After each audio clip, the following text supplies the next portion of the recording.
इतिहास का महाविनाशकारी युद्ध हमेशा से मानव सभ्यता का एक काला अध्याय रहा है। जब भी युद्ध छिड़ा उसने केवल तबाही, विनाश और अनगिनत जिंदगियों को खत्म किया। इतिहास में कई विनाशकारी युद्ध हुए हैं, लेकिन कुछ युद्ध इतने भयंकर थे कि उन्होंने पूरी दुनिया को हिलाकर रख दिया। इस कहानी में हम एक ऐसे ही महाविनाशकारी युद्ध की बात करेंगे जिसने न केवल साम्राज्यों को नष्ट कर दिया बल्कि इंसानियत को भी हिलाकर रख दिया। यह कहानी है दो शक्तिशाली साम्राज्यों, आर्यवर्त और नागधारा की, जो वर्षों तक एक दूसरे के सहयोगी रहे, लेकिन सत्ता, लोभ और विश्वासघात ने उन्हें विनाश के मार्ग पर धकेल दिया।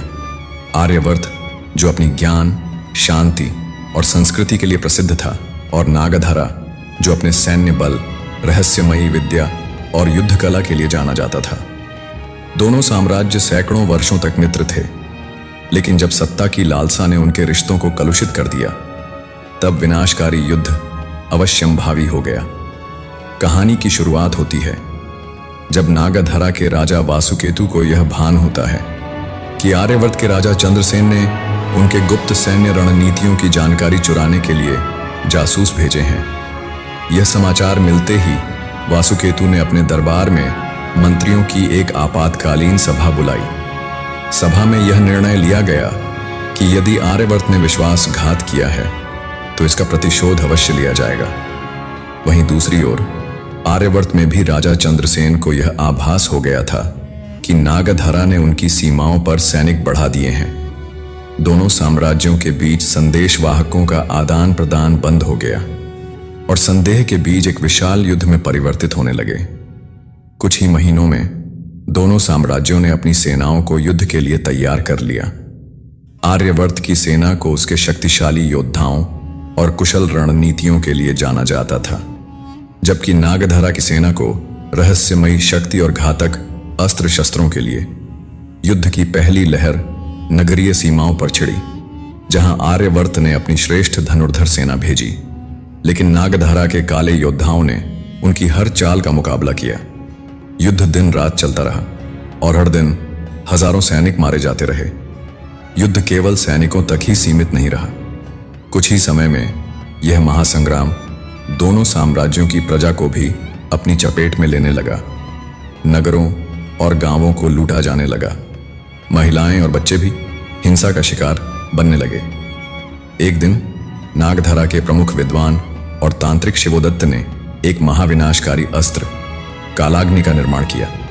यह एक ऐसी शक्ति थी जो एक ही प्रहार में हजारों लोगों को जलाकर राख कर सकती थी।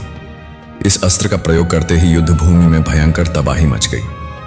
चारों ओर आग की लपटें उठने लगीं, धरती फटने लगी और आकाश में धुएं के बादल छा गए। आर्यवर्त के राजा चंद्रसेन ने इसे रोकने के लिए अपनी गुप्त शक्ति सुदर्शन ज्वाला का इस्तेमाल किया।